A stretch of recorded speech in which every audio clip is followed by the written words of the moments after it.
Hello dear students, welcome to the class and welcome to this session of ICT Virtual Classroom. ICT Virtual Classroom के इस session में आप सभी का स्वागत है। मेरा नाम है Rajesh Chamola, teacher science ICT virtual classroom Dehradun से। एंड इस सेशन में हम लोग डिस्कस करने वाले हैं क्लास 9th के साइंस सब्जेक्ट को, यानी कक्षा 9 विज्ञान विषय को। अपनी प्रीवियस क्लासेस में हम लोग काफी कुछ इंपॉर्टेंट कॉन्सेप्ट्स को कवर अप करते हुए आ रहे हैं। आज की क्लास में भी हम इसको रखेंगे कंटिन्यू। आप सब लोग अपना ध्यान बनाकर रखिए स्क्रीन की तरफ। हम चलते हैं स्मार्ट बोर्ड की स्क्रीन की तरफ। चलिए, तो हम लोग डिस्कस कर रहे थे गति के नियम। गति के नियम में गति का प्रथम नियम हमने डिस्कस किया था, जिसे हम जड़त्व का नियम भी कहते हैं। ठीक है। और इसमें हमने ये बात डिस्कस करी थी कि जड़त्व जो है किसी वस्तु के विराम अवस्था या फिर गतिशील अवस्था में रहने की जो टेंडेंसी है, जो उसकी प्रवृत्ति है, उसे कहते हैं। ठीक। आज हम करते हैं इसके कुछ कॉन्सिक्वेंसेस, यानी कि इसके कुछ पॉइंट्स के ऊपर चर्चा कि हमको जो गति का प्रथम नियम है ये दैनिक जीवन में कहां पर देखने को महसूस होता है। दैनिक जीवन में जड़त्व,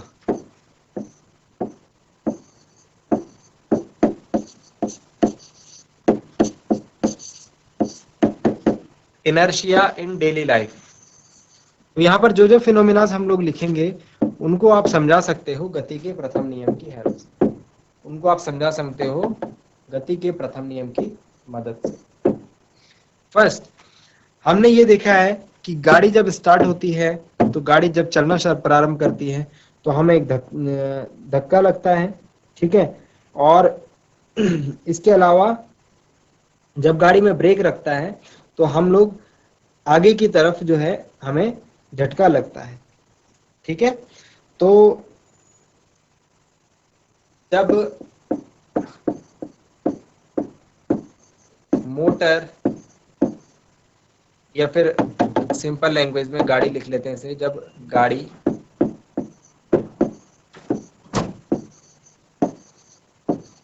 चलना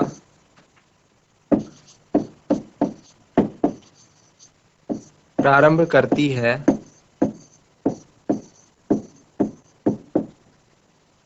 तो हमें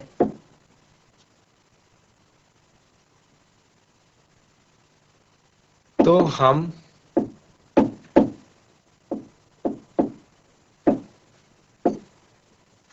पीछे की ओर झुक जाते हैं।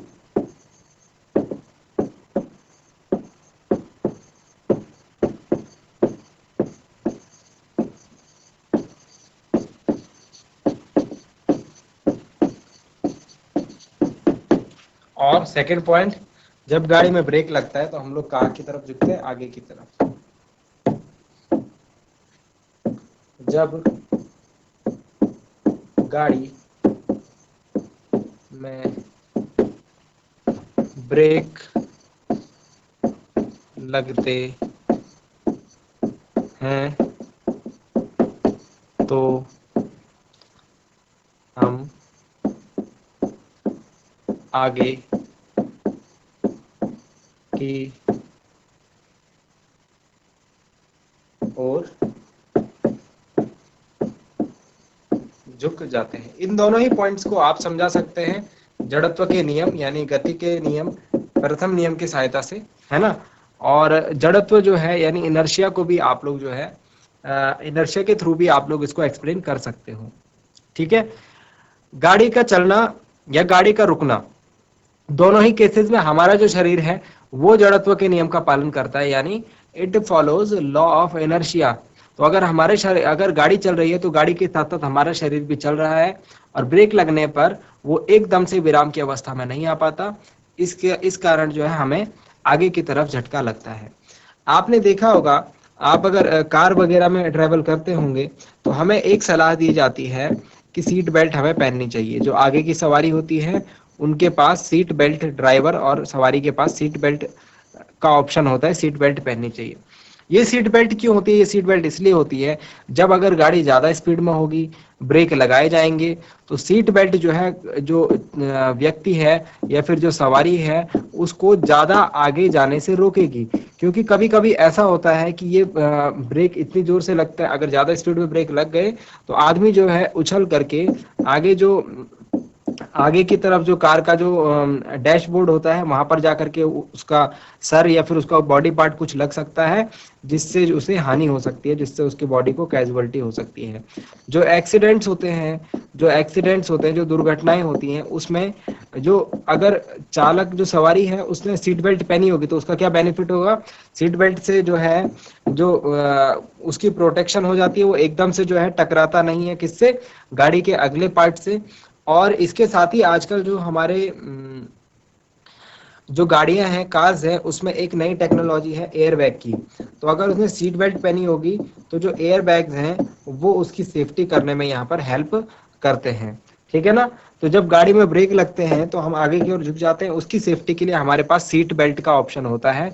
तो गाड़ी में जब भी आप देखेंगे सवारी की जाती है कार वगैरह में, तो आपको सलाह दी जाती है कि आप सीट बेल्ट पहन के रखें, क्योंकि अगर सीट बेल्ट नहीं पहनेंगे तो कॉन्सिक्वेंसेज उसके कुछ गलत हो सकते हैं। ठीक हो गया। थर्ड पॉइंट, थर्ड पॉइंट में हम लिखेंगे, और हम कहाँ कहाँ देखते हैं, और जब गाड़ी तीक्ष्ण मोड़, जब गाड़ी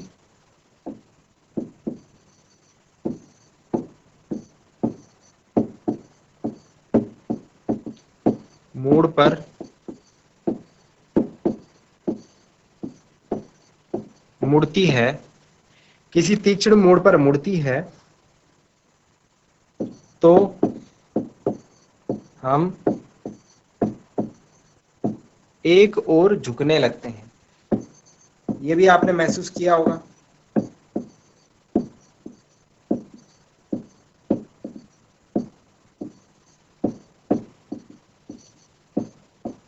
ये भी आपने महसूस किया होगा, है ना। जब गाड़ी तीक्ष्ण मोड़ पर मुड़ती है तो हम एक और झुकने लगते हैं। सपोज गाड़ी ऐसे अंदर की तरफ चल के आ रही है, ऐसे मुड़ रही है, तो आप लोग जो है बाहर की तरफ मुड़ते हैं। सपोज गाड़ी ऐसे आ रही है तो आप लोग जो है यहाँ से बाहर की तरफ मुड़ते हैं, है ना। और सपोज गाड़ी ऐसे जा रही है तो हम फिर ऐसे डायरेक्शन में मुड़ते हैं, मतलब अपोजिट डायरेक्शन में। ठीक है। इसके पीछे क्या कारण है? इसके पीछे भी जड़त्व का कारण है कि जैसे सपोज गाड़ी सीधी चल रही है, सीधी चलते चलते हमारा शरीर तो गाड़ी की दिशा में, जो गाड़ी की डायरेक्शन है गति की, उसी दिशा में, अचानक से गाड़ी की डायरेक्शन चेंज हो गई, लेकिन हमारा शरीर अभी भी जो है उसी दिशा में है। तो हमारा शरीर जो है बाहर की तरफ निकलने लगता है, जबकि गाड़ी जो है अंदर की तरफ मुड़ती है। समझ में आई बात? तो ऐसा कुछ कॉन्सेप्ट होता है जब हम लोग जड़त्व के नियम को अप्लाई करते हैं। कहां पर? गाड़ी के मुड़ने पर। और क्या क्या केसेस हो सकते हैं? काफी सारे एग्जांपल्स हैं, ठीक है। बहुत सारे तो मैं नहीं लिखूंगा, कुछ कुछ मैं यहाँ पर आपको समझाने के लिए लिख रहा हूं, ठीक है। नेक्स्ट अगर हम ये बात करें कि पेड़ की शाखा से, अगर कोई पेड़ की ब्रांच है, कोई ट्री की ब्रांच है, अगर हम उसको जोर से हिलाएं तो उससे पत्तियां झड़ जाती है। पेड़ की शाखा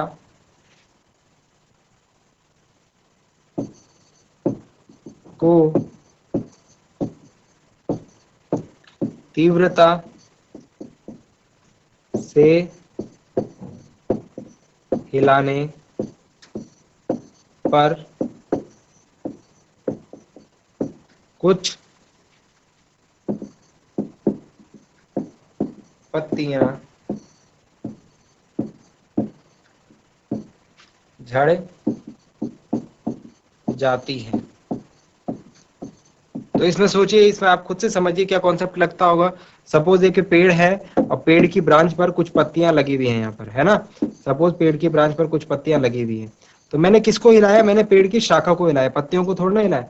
तो शाखा जब हिलेगी, शाखा जब ऊपर नीचे मूव करेगी, तो पत्तियां तो क्या है? पत्तियां विराम की अवस्था में है, लेकिन शाखा जो है गति की अवस्था में है ना। शाखा जो है मूव करने लगी, गतिमान, गतिशील हो गई है।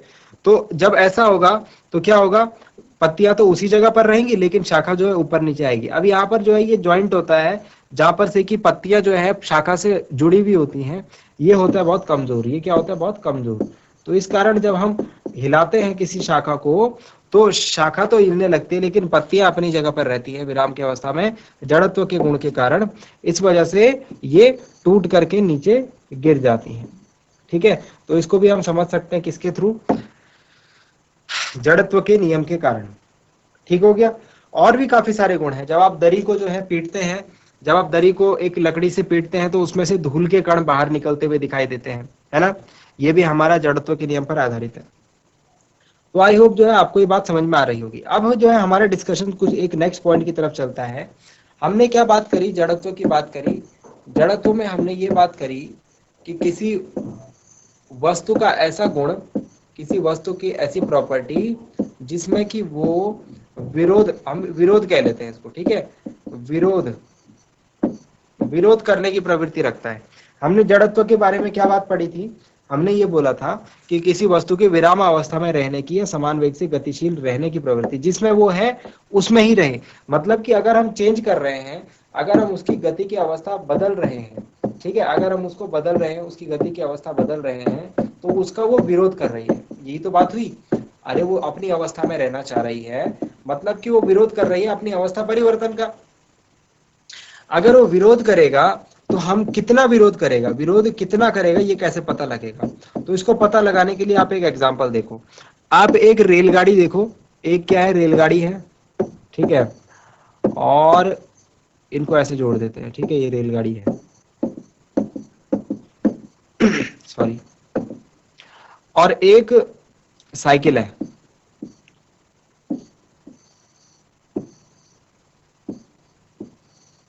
एक क्या है, एक साइकिल है।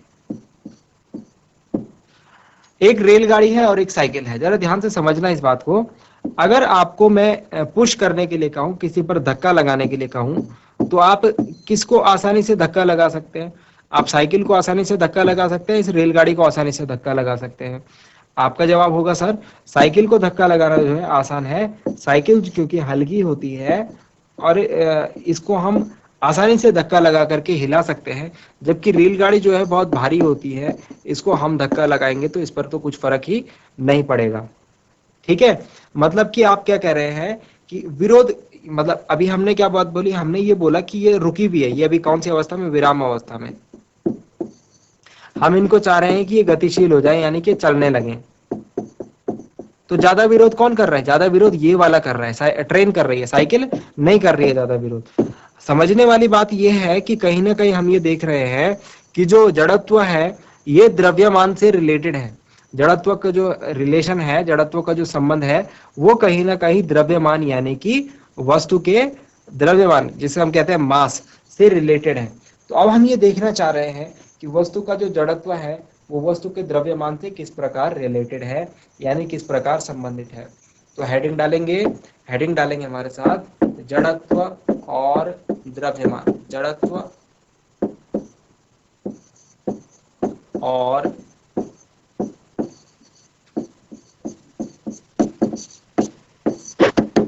द्रव्यमान।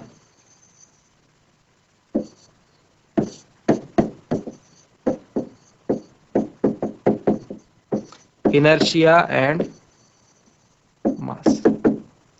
इनर्शिया एंड मास के बारे में जब हम बात करते हैं तो हमारे पास कुछ कुछ इंपॉर्टेंट पॉइंट्स आते हैं, ठीक है, वन बाय वन उनको डिस्कस करते हैं।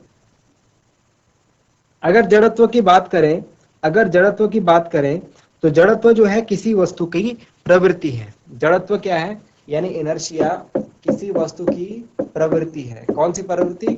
कि वो अपनी अवस्था परिवर्तन का विरोध करने की उसकी प्रवृत्ति है, यानी जिस अवस्था में वो है उसको मेंटेन रखने की, उसको बनाए रखने की प्रवृत्ति जो है वो जड़त्व है। ठीक है, तो जड़त्व क्या है? एक प्रवृत्ति है, एक टेंडेंसी है, एक गुण है ना। अभी आपको एग्जाम्पल के थ्रू भी समझाऊंगा। जड़त्व क्या है? किसी वस्तु की प्रवृत्ति है, और कौन सी टेंडेंसी है वो हमें पता है, उसको मैं यहाँ पर नोट डाउन नहीं कर रहा हूँ। जबकि अगर बात करें द्रव्यमान के बारे में, तो द्रव्यमान क्या है? मैं आपसे पूछूं आपका द्रव्यमान कितना है, तो आप मुझे बताएंगे 10 किलो, 20 किलो। आप अगर मार्केट जाते हैं तो मार्केट से आप कुछ सामान लेके आते हैं, आप उसका द्रव्यमान पूछे तो आप बताएंगे 20 किलो, 15 किलो। मतलब जब द्रव्यमान की बात करेंगे तो आप एक फिक्स वैल्यू बताएंगे, x किलोग्राम, है ना। x की जगह आप कुछ भी बोल सकते हैं, 5 किलो, 10 किलो, है ना। x की जगह आप कुछ भी बोल सकते हैं, x की जगह आप ऐसे बोल सकते हैं 5 किलोग्राम, 10 किलोग्राम।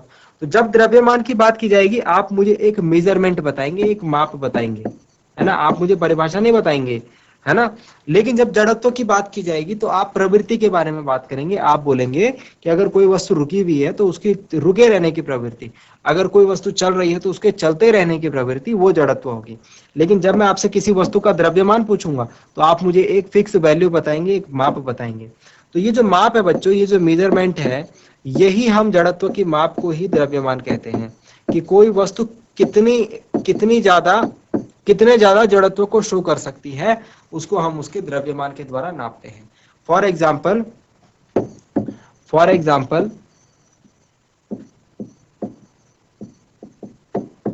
अगर एग्जाम्पल के थ्रू समझे, हमने बोला साइकिल है और दूसरी चीज क्या है, दूसरी एक ट्रेन है।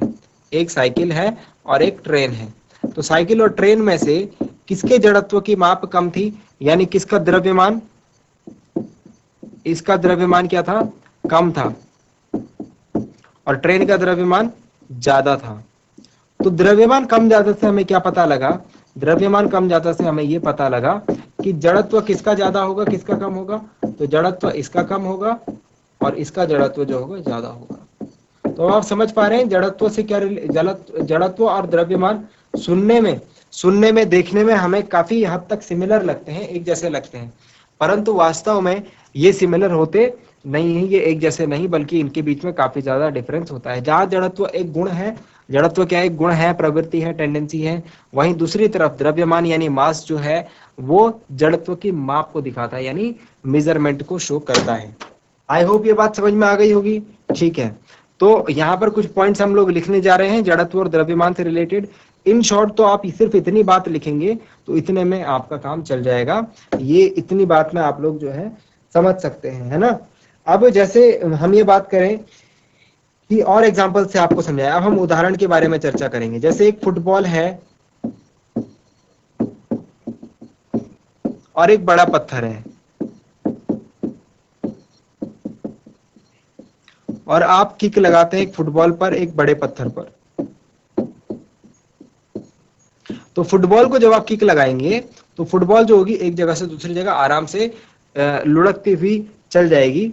जबकि अगर आप एक बड़े पत्थर को किक लगाएंगे तो बड़े पत्थर पर कोई फर्क नहीं पड़ेगा, बड़ा पत्थर जो होगा उसी जगह पर रहेगा, लेकिन हो सकता है कि आपको चोट लग जाए, हो सकता है उससे आपको चोट लग जाए। ऐसा क्यों हुआ, ऐसा इसलिए हुआ क्योंकि जड़त्व का गुण तो दोनों में था। जड़त्व का गुण फुटबॉल में भी था और बड़े पत्थर में भी था। दोनों चाहते थे कि ये दोनों एक जगह पर पड़े हुए हैं तो पड़े हुए हैं, ये नहीं चाहते थे कि एक जगह से दूसरी जगह जाएं। लेकिन फुटबॉल का द्रव्यमान कम था, बड़े पत्थर का द्रव्यमान ज्यादा था।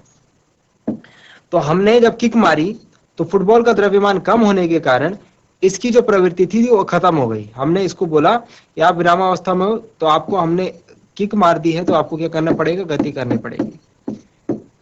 तो इसने कहा ठीक है मेरा द्रव्यमान कम है तो ठीक है मुझे गति करनी पड़ेगी। लेकिन बड़े पत्थर के साथ ऐसा नहीं हुआ। बड़े पत्थर ने बोला क्योंकि मेरा द्रव्यमान ज्यादा है तो मैं गति नहीं करूंगा और मैं अपनी प्रवृत्ति को, जो मेरी प्रवृत्ति है, जो मेरी टेंडेंसी है विराम में रहने की, पड़े रहने की, मैं उसको फॉलो करूंगा। आई बात समझ में। तो आप देख रहे हैं किस प्रकार से जड़त्व जो है वो रिलेटेड है किससे, द्रव्यमान से, है ना, यानी कि मास से। और एग्जांपल्स के ऊपर बात करें, ट्रेन और साइकिल का तो मैंने आपको समझा ही दिया। ठीक है, चलिए, तो ये कुछ एग्जांपल्स है हमारे पास। आप इसको और काफी सारे एग्जांपल से समझ सकते हैं, है ना। अगर हम ये बात करें कि जड़त्व के सिंपल टर्म्स में, तो जड़त्व जो है किसी वस्तु की प्रवृत्ति होती है, टेंडेंसी होती है, और द्रव्यमान जो है किसी वस्तु के जड़त्व की माप को कहते हैं। यहां तक बात हमारे समझ में आ चुकी है, और यहां तक अगर हमसे कोई बात पूछी जाएगी तो हम इजीली उसको डिफाइन कर सकते हैं। इसमें एक एग्जांपल आप और शो कर सकते हैं कि अगर सपोज कोई एक बुक है, कोई एक क्या है, बुक है, ठीक है, सपोज ये आपकी साइंस की बुक है। अब साइंस की बुक को आपको उठाने के लिए कम मेहनत करनी पड़ेगी क्योंकि इसका द्रव्यमान क्या है, कम है। सपोज ये एक बॉक्स है, एक बड़ा सा बक्सा है, इसके अंदर 100 साइंस की किताबें रखी हैं। कितनी बुक्स रखी हैं, 100 साइंस की बुक लिखी है, 100 किताब। तो इसका द्रव्यमान क्या हो गया, ज्यादा हो गया। तो इसको खिसकाने के लिए आपको बहुत ज्यादा बल लगाना पड़ेगा क्योंकि इसके जड़त्व की माप क्या है, काफी ज्यादा है, इसके जड़त्व की माप क्या है, काफी कम है। तो अब समझ पा रहे होंगे आप, ठीक है। इतना एग्जांपल्स आई थिंक कि इनफ है। चलिए आज रिवाइज कर लेते हैं, हमने जो जो बातें पढ़ी उनको एक बार जल्दी से कर लेते हैं क्विकली रिवाइज। हमने आज समझा है जड़त्व के बारे में, और दैनिक जीवन में जड़त्व को हम कहाँ कहाँ देखते हैं इसको हमने समझा है। हमने जड़त्व को द्रव्यमान के साथ रिलेट करके देखा है, और हमने ये देखा है कि जड़त्व और द्रव्यमान वास्तव में एक राशि नहीं बल्कि अलग अलग राशियां हैं। जहां जड़त्व जो है किसी वस्तु की प्रवृत्ति को दिखाता है, टेंडेंसी को दिखाता है, उसके उसी रूप में बने रहने की, चाहे वो विराम में है तो विराम में, अगर वो गति है तो गति में। अगर इस प्रवृत्ति की बात करें तो उसको हम जड़त्व के द्वारा डिफाइन करते हैं। लेकिन अगर द्रव्यमान की बात करें, द्रव्यमान की बात करें तो वो उस वस्तु के जड़त्व की माप को दिखाता है, यानी measurement of inertia of that object. Okay, so समझ में आया होगा आपको। चलिए अगर आपसे एक क्वेश्चन पूछूं कि 5 रुपए का एक सिक्का है, एक सिक्का 5 रुपए का है और एक सिक्का 1 रुपए का है, सिक्का है और एक सिक्का जो है वो 1 रुपए का है, दोनों में से किसका जड़त्व अधिक होगा? जल्दी से बताइए, दोनों में से किसका जड़त्व अधिक होगा? तो जो 5 रुपए का सिक्का है उसका द्रव्यमान क्या होगा? 5 रुपए के सिक्के का द्रव्यमान ज्यादा होगा, ठीक है, और 1 रुपए के सिक्के का द्रव्यमान कम होगा। इसीलिए जड़त्व किसका ज्यादा होगा, किसका कम होगा? जिसका द्रव्यमान ज्यादा उसका जड़त्व भी ज्यादा, और जिसका द्रव्यमान कम उसका जड़त्व भी कम, ठीक है ना। तो इस प्रकार से आपको जो है इन क्वेश्चंस को देखना है। सो आई होप कि आज जो बातें आपको बताई गई वो समझ में आई होंगी, इंटरेस्टिंग लगी होंगी, और आपने उन्हें नोट डाउन जरूर किया होगा। घर से एक बार रिवाइज कर लें और चीजों को एक बार दोबारा से पढ़ के समझने की कोशिश करें। अगली क्लास में और भी इंपॉर्टेंट और इंटरेस्टिंग मुद्दों के ऊपर बात करेंगे। बच्चों अगर कोई डाउट होता है तो आप जरूर क्लास में बात किया कीजिए, उसके ऊपर आप क्वेश्चन पूछ सकते हैं, ठीक है। अगली क्लास में मिलते हैं एक नए और इंटरेस्टिंग टॉपिक के साथ। क्लास से जुड़ने के लिए आप सभी का बहुत बहुत धन्यवाद। Thank you very much and have a nice day.